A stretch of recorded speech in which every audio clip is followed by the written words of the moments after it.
If you were sitting in a silent courtroom and saw a scruffy orange cat leap onto the defense table in the middle of a heated trial, would you believe it could change a man's fate forever? The overhead lights buzzed above polished wood and rows of anxious faces, and the scent of coffee and stale paper clung to the air, while Harold Benton, a 59-year-old public defender, sat hunched over his case files, eyes red-rimmed from sleepless nights. Grief lay heavy on his chest like an iron weight, each breath reminding him of his wife's absence, her laughter now nothing but an echo in rooms grown too large and empty. His once steadfast reputation was starting to crack, whispers among colleagues hinting he'd lost his edge. But Harold forced himself to show up every day, clutching his legal pads as if they were life rafts. The judge's gavel hovered mid-air, ready to slam down on yet another plea deal, when a piercing screech cut through the tense silence, making heads whip around. And in that single breathless second, a blur of orange fur soared onto Harold's table, scattering legal briefs and pens like startled birds. You won't believe how this story ends. It's a truth so powerful it could move even the hardest of hearts, and it all started with a cat no one expected, carrying a secret that would shake the pillars of justice and unlock the deepest parts of Harold's soul. Gasps erupted across the courtroom, conversations breaking into frantic fragments as people leaned forward in disbelief. The cat skidded across Harold's files, claws scratching over glossy legal exhibits, before settling beside a half-empty water glass, trembling and panting as if it had run a marathon. Harold froze, his heart thudding painfully in his ribs as he stared into the cat's wide amber eyes, which seemed to be trying to speak volumes without a single sound. Security officers hovered at the door, radios crackling, torn between removing the animal or simply waiting for someone else to handle the chaos. The judge lowered his gavel with an exasperated sigh, demanding order, his voice echoing like thunder against the courtroom walls. Harold could barely hear him over the rushing in his ears, because right then he noticed how bony the cat was, its ribs visible beneath dirty fur, every breath a tiny shudder of exhaustion. He felt a wave of something both tender and fierce rise inside him, stronger than any opening argument he'd ever given. The cat's whiskers quivered, and it let out a soft, plaintive meow that seemed to pierce through the walls Harold had built around his grief. Harold, fingers trembling, reached out as if in a trance, gently touching the cat's ragged coat, and felt a vibration of frantic purring vibrate through his fingertips. It was such an innocent sound in the middle of a place where freedom and futures hung by a thread, and it cracked something deep inside him. A fracture that let in the first hint of warmth he'd felt in months. The judge snapped at Harold to get the animal off the table immediately, but Harold stayed frozen, unable to obey, because suddenly he felt as if the cat wasn't just a stray. It was a message, a sign, or maybe even a last chance to feel alive again. Around them, attorneys and jurors exchanged glances, unsure if they were witnessing a farce or the beginning of something far more important. A young female clerk whispered that the cat had been seen lingering around the courthouse steps for weeks, hiding under benches and darting away whenever approached, as though waiting for this very moment. The defendant, a thin young man in a wrinkled shirt and cheap tie, stared at the cat with eyes filling slowly with tears, lips trembling as if holding back words he wasn't sure he should say. Time seemed to stretch, each second suspended between the soft vibration of the cat's purrs and the judge's rising anger, while Harold's mind raced through courtroom protocol, the law, and the inexplicable certainty that none of it mattered compared to the small, shaking life in front of him. The room felt smaller somehow, as though the walls had closed in to force everyone to look closer at what truly mattered beyond verdicts and legal arguments. The cat shifted closer to Harold, pressing its head firmly into his chest, and for a moment, Harold felt his heart stutter as if recognizing something lost and now found. The judge threatened contempt charges if someone didn't remove the animal immediately, but Harold found himself gripping the cat more tightly, as though letting go would mean surrendering to the grief he'd been trying to keep at bay. A murmur ran through the spectators, their curiosity now tinged with compassion, sensing there was more at stake than an unruly courtroom disruption. The bailiff stepped forward hesitantly, eyes flicking between Harold and the judge, unsure whether to intervene or let this strange moment unfold. The smell of dust and tension hung thick in the air, as if the entire courthouse was holding its breath. Suddenly, the defendant's voice, raw and shaking, sliced through the murmurs as he whispered, "That's Oliver. He's my cat." And in that single confession, the entire courtroom seemed to tilt sideways as Harold's eyes flew to the young man beside him, realizing in an instant that this scrawny, trembling cat might be the key not just to an unexpected defense, but to saving both of them from the prison walls around their hearts.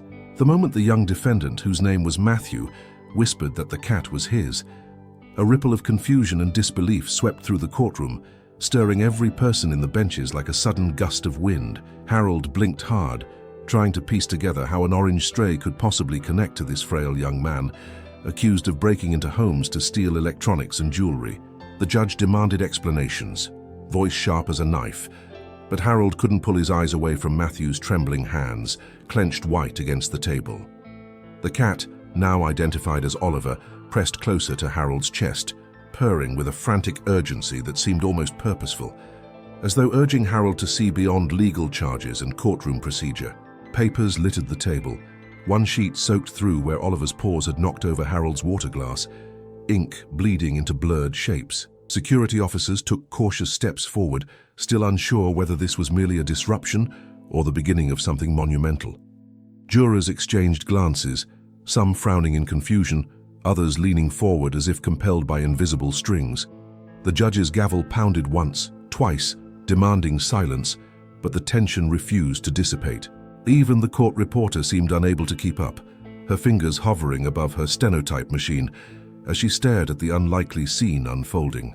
And all the while, Oliver continued to stare at Matthew with round, glistening eyes, mewing softly, in a voice full of pleading. Matthew's voice cracked as he began to explain that Oliver had been his only family during the worst period of his life, the cat he'd rescued as a kitten from a storm drain 3 years earlier. His words tumbled out in gasps, telling the court how he'd lost his mother to cancer, his apartment to eviction, and his job to layoffs, leaving him homeless and sleeping in shelters where pets weren't allowed. He'd been forced to let Oliver loose one night near the courthouse, hoping someone kind would find him, but the guilt had chewed at him every waking hour since. As he spoke, tears streamed down his cheeks, leaving dark, wet trails on the pale skin stretched tight over his cheekbones, his voice a mixture of shame and relief at finally confessing. The judge scowled, insisting none of this changed the charges, but the courtroom seemed frozen under a spell, every person unable to look away from the raw humanity unfolding. Harold felt his throat close up, remembering his own empty house, his wife's framed photograph on the mantel collecting dust because he couldn't bear to touch it. The air smelled faintly of Oliver's dusty fur, mixed with stale coffee and sweat, a sensory cocktail Harold knew he'd remember forever. And though his legal training screamed that none of this was evidence, a tiny voice inside Harold whispered that it was everything. Oliver stretched his neck toward Matthew, letting out a sorrowful yowl that echoed through the courtroom like a plea for mercy, and Harold watched as something inside the young man seemed to shatter and rebuild all at once. Matthew broke down sobbing, confessing that he hadn't meant to steal for greed, but had been trying to scrape together money for a cheap motel room where he could sneak Oliver in, keep them both warm, and avoid the freezing streets that had nearly killed them both the previous winter. Harold's hands curled into fists as he listened, torn between the hard edges of the law and the soft tug of compassion pulling at his battered heart. Around them, jurors sat stiff-backed, some brushing tears away discreetly, while others stared at the defense table with expressions of dawning realization. The judge repeated that the trial would proceed as planned, his voice sharp, but there was a quaver in his words that hadn't been there before.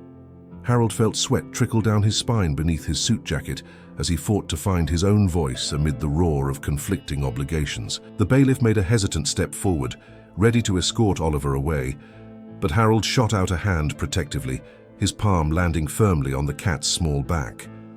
Oliver purred louder, as though applauding Harold's silent stand. For Harold, the conflict wasn't merely about the trial anymore. It was about whether he would continue living behind the fortress of grief that had shielded him from the world since his wife's passing. The cat had shown him a glimpse of purpose, something fragile yet fiercely alive, and Harold felt the first spark of anger in months, directed at a world that could throw a boy and his cat into such despair. He felt his heart racing, each thud echoing with a question he could no longer ignore. Who was he if he let this boy go down for trying to save the only creature that loved him? The judge glared at him, demanding that he regain control of his client and the courtroom. But Harold found himself standing taller, his voice suddenly stronger than it had been in a long time. He declared that this story mattered, that it spoke to character and desperation, and he would fight to enter it into the record. Gasps spread across the gallery as Harold's words rang through the chamber, his legal colleagues staring at him as though he'd grown a second head. Even Matthew stared up at Harold, his eyes wide with stunned gratitude and a flicker of hope that hadn't been there moments before. And in that instant, Harold realized he couldn't walk away from this.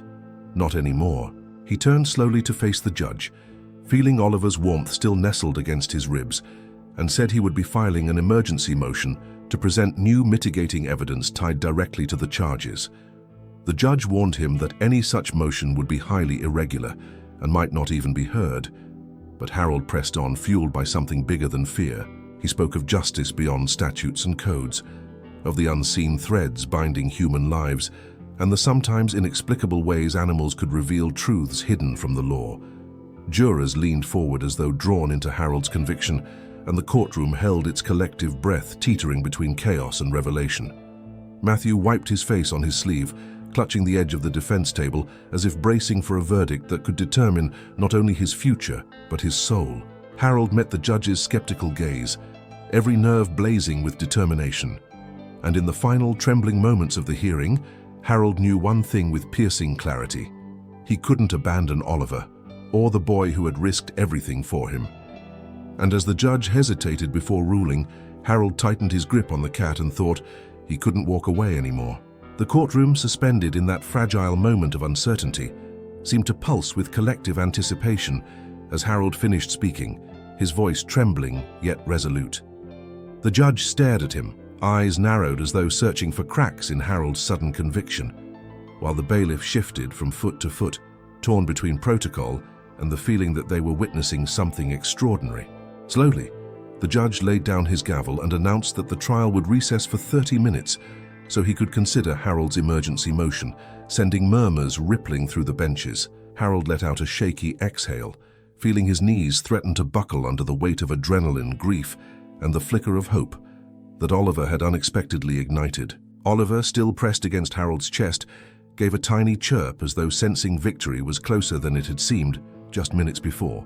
Matthew stared at Harold, disbelief shining in his eyes, his lips parting as though he wanted to speak but couldn't quite find the words. Round them, spectators began buzzing with speculation, phones lighting up as reporters typed frantic updates about the cat who interrupted a trial.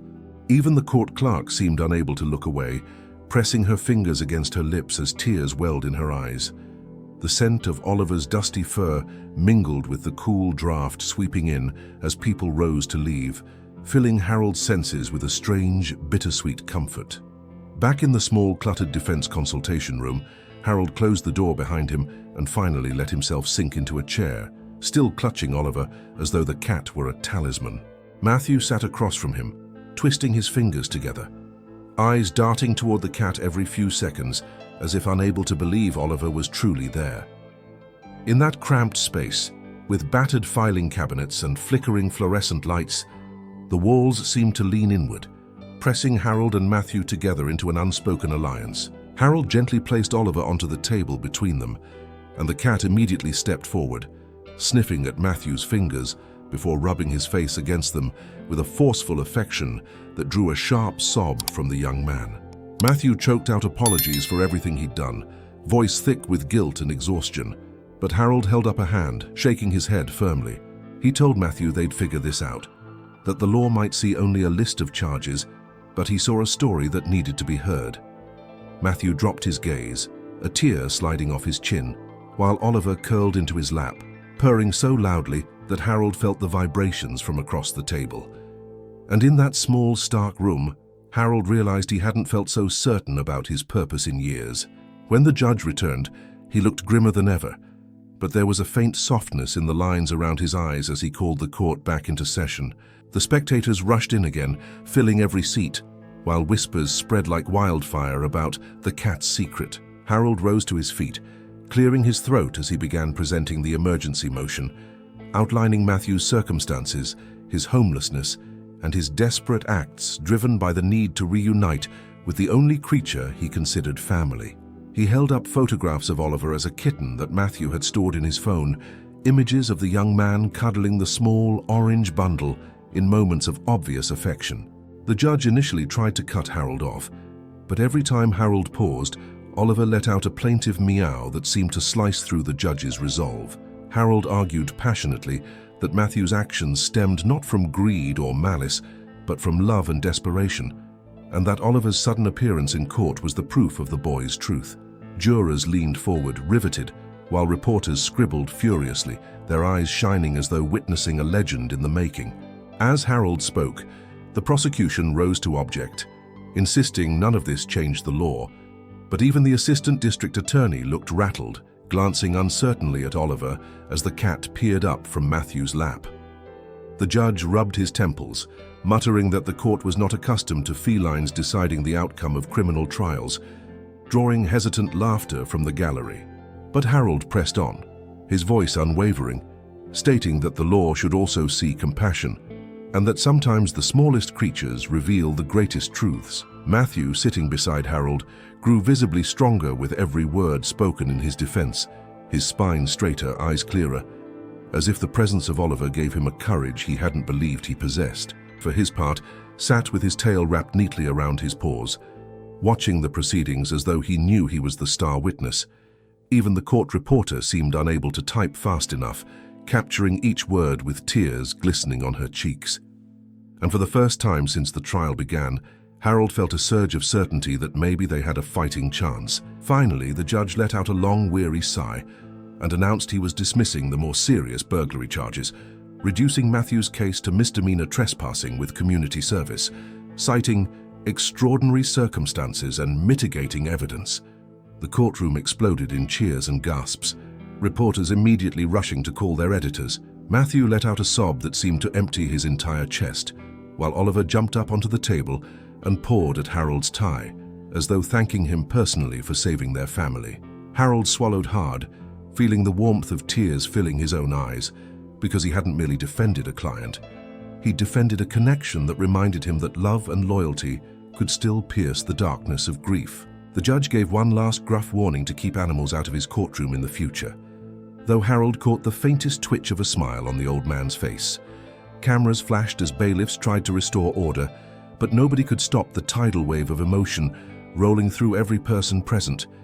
And as Harold looked at Matthew hugging Oliver so tightly his arms trembled, he realized that sometimes the most important victories came not from winning cases, but from saving souls. In the days following the verdict, the story of the cat who jumped onto the courtroom table spread like wildfire across television screens, newspapers, and social media, sparking heated debates about justice, compassion, and the hidden lives of people society often overlooks. News anchors spoke with shining eyes of Oliver the Miracle Cat, while talk shows dissected the symbolism of an animal breaking through rigid legal walls to expose a deeper human truth. Harold found himself invited to interviews, though he turned down most offers, unwilling to become a celebrity when all he wanted was to help one frightened young man and his cat. Instead, he focused on the practical aftermath, working tirelessly to get Matthew into a transitional housing program where Oliver would be allowed to stay with him. Every morning, Harold awoke to a new sense of purpose, no longer merely dragging himself through days, but feeling like he was building something again. The legal community buzzed with conversations about precedent, while older attorneys whispered to Harold in hallways, thanking him for reminding them why they'd become lawyers in the first place. Even the judge, though maintaining a stern public demeanor, sent Harold a handwritten note saying, "Justice sometimes comes on 4 paws." And for the first time in over a year, Harold felt a quiet lightness in his chest, a subtle lifting of the shadows that had so long defined his days. At Harold's small law office, life slowly settled into a new rhythm, though certain things were forever changed. Oliver became a frequent visitor, striding in with the self-importance of a feline celebrity, hopping onto Harold's desk to watch him review case files as though offering legal advice. Clients who came in for consultations often gasped in delight at the sight of the now famous orange cat, some even hugging him tightly as if he were a living good luck charm. Harold discovered that Oliver had an uncanny ability to sense tension, curling into people's laps during difficult conversations. His rumbling purr soothing nerves like medicine no court could prescribe. Matthew began volunteering at a local animal shelter, determined to pay forward the kindness that had saved both him and his cat. Harold sometimes accompanied him, surprised to discover how much comfort he found in simply brushing a cat's fur or holding a trembling dog. The office phone rang constantly with people wanting Harold to represent them, though he carefully chose cases that spoke to his heart, unwilling to lose himself in the machine of law again. And each evening, Harold found himself staring at the photograph of his late wife, feeling her presence like a gentle breeze, certain she would have been proud. Little by little, Harold began to notice tiny gestures that proved his heart was healing in ways he hadn't dared hope. He found himself laughing freely again, sometimes so suddenly that he startled his own staff. He began accepting invitations to dinner from old friends he'd pushed away in his grief, discovering that sharing a meal didn't always have to feel like betrayal of the past. He started bringing Oliver along to community legal clinics, where the cat became an ambassador of hope for people too afraid to speak up about their troubles. Harold even dusted off his piano at home, letting his fingers stumble through melodies he hadn't played since before his wife passed, and he realized he could remember her without drowning in sorrow.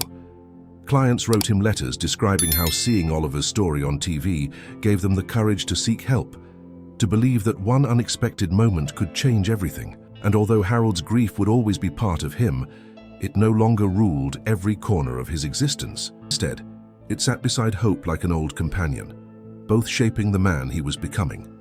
Meanwhile, the community rallied around Matthew, raising funds to help him and Oliver settle into their modest new apartment, where sunlight streamed through clean windows, illuminating cat toys and cozy blankets. The local animal shelter saw an uptick in adoptions, people inspired by the story of a boy and his cat who'd refused to give up on each other. Reporters continued covering Matthew's journey, not as a criminal, but as a young man who'd been given a second chance and who was determined to help others find theirs. The district attorney's office even announced a new initiative to examine how courts might better consider factors like homelessness and mental health in certain nonviolent offenses. Harold found himself speaking at town halls, urging compassion in the justice system without sacrificing accountability. Everywhere he went, strangers approached him to share their own stories of animals who'd saved them in ways words could barely capture. And Harold realized that what had started as a courtroom disruption had grown into a movement that might change countless lives. One crisp autumn evening, Harold stood outside Matthew's new apartment building, watching through the window as Matthew and Oliver played on the living room rug, their laughter and meows spilling into the twilight. He felt a sense of peace he hadn't known was possible, as if the universe had returned something precious he thought he'd lost forever. Harold understood that he hadn't merely saved a young man from prison or a cat from starvation. He'd rediscovered the part of himself that believed in miracles, in the possibility that even amidst grief, life could still offer moments of unexpected joy. He reached down and scratched Oliver behind the ears, earning a rumbling purr so deep it vibrated through Harold's bones like music. A cool breeze rustled the leaves overhead, carrying with it a scent of change and promise, and Harold allowed himself a small, genuine smile. In the soft glow of the streetlight, he could almost imagine his late wife standing beside him, nodding in quiet approval. And as Harold turned to leave, he whispered under his breath, "He didn't just save a cat, and he found himself.